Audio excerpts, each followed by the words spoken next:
भारत और चीन के सैनिकों की झड़प में भारत के 20 जवान शहीद हुए हैं।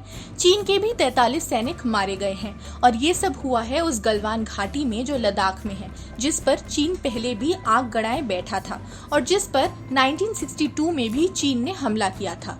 लेकिन क्या आपको पता है कि चीन जिस घाटी के लिए इतना उतावला हो रहा है, जो भारत का हिस्सा है, उस घाटी का नाम गलवान कैसे पड़ा? आज इस वीडियो में बात होगी उस कहानी की जिसकी वजह से घाटी का नाम पड़ा।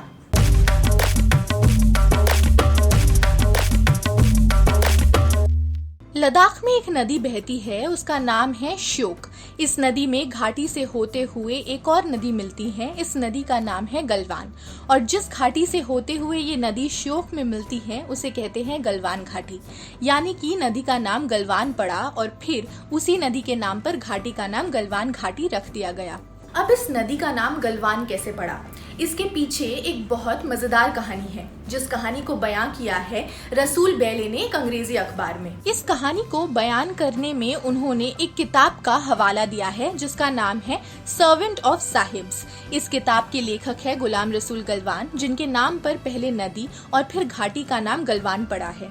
रसूल बेले खुद इन्हीं गुलाम रसूल गलवान के परिवार से हैं। गुलाम रसूल गलवान की पैदाइश 1878 के आसपास की है। वो ले के ही रहने वाले थे। माँ घरों में काम करके अपना गुजारा कर लेती थी। बड़े होने पर गलवान ट्रैवल गाइड बन गए। देश विदेश से आने वाले लोगों की लेह लद्दाख की यात्रा करवाने लगे गलवान। बड़े बड़े लोगों के साथ यात्राएं की, बड़े बड़े माउंटेनियर्स को रास्ता दिखाया। काराकोरम रेंज की ऊंचाई नापने वाले मेजर गॉडविन ऑस्टिन के साथ भी गलवान ने काम किया था। इसके अलावा British army officer, explorer, spiritual writer, lieutenant colonel Sir Francis Edward Younghusband के साथ भी गलवान ने काम किया था। ब्रिटेन और तिब्बत के बीच 1904 में जो समझौता हुआ था उसे यंगसबर्न ने ही तैयार किया था। ये तिब्बती पठार पामीर पहाड़ और मध्य एशिया के रेगिस्तानों की खोज में निकले थे, जिनमें उनकी मदद की थी गलवान ने। लद्दाखी हिस्टोरियन अब्दुल गनी शेख के मुताबिक 1892 में आयरलैंड के डनमोर के 7th अर्ल चार्ल्स मरे लद्दाख आए थे। गलवान उन्हीं के साथ सैर करने निकल गए थे।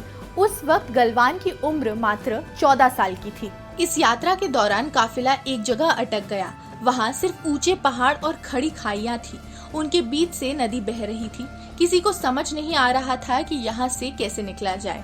तब 14 साल के गलवान ने एक आसान सा रास्ता खोज निकाला और पूरे काफिले के साथ आगे बढ़ गए।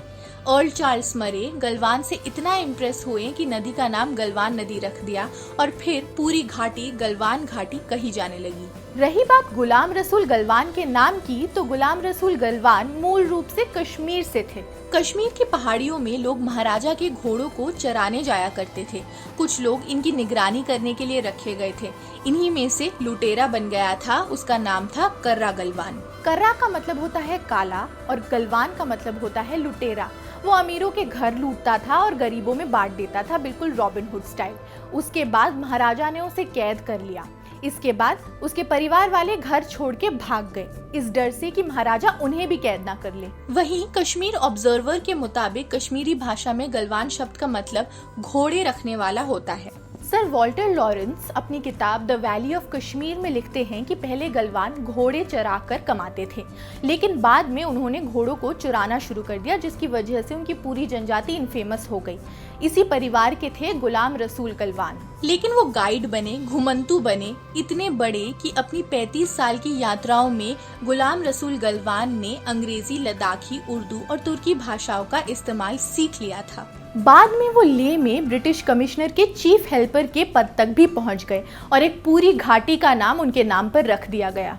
आपको ये वीडियो कैसा लगा मुझे कमेंट सेक्शन में जरूर बताइए। ABP न्यूज़ आपको रखे आगे।